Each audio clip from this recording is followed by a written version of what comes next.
Swordsmithing has a long and prestigious history in Japan. The sword is a cornerstone of Japanese culture and plays a prominent role in the Japanese origin mythology. In fact, that fascinating tale leaves 3 sacred relics held by the emperor, which are said to legitimize his rule. Of those 3 relics, one of them is a sword.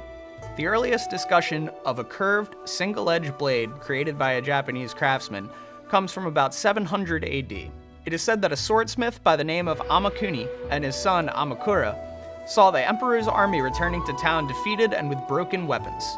They took it upon themselves to forge a blade that was much superior to the traditional style at the time, thus resulting in a single-edged, curved blade sword, much like the ones you see in front of me. These stories may be but myth, but it shows how closely tied to Japanese cultural identity the sword is. What is not a myth was the use of weapons such as these by the famed samurai throughout Japanese history. Most people are familiar with the katana, and often use the word katana to describe any Japanese sword.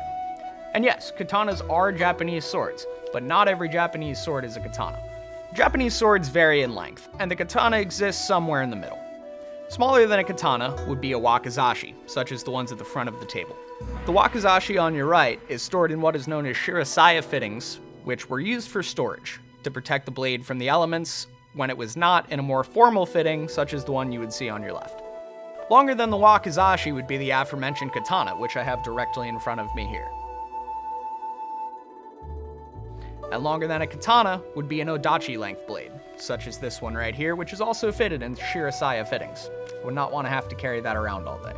Blades such as these were often reserved for the higher echelons of Japanese society, particularly the samurai. There's so much to say about the art of Japanese swords that if I were to say everything that I would like to, this video would be much, much, much longer. All the items you see here will be for sale in our December premiere auction.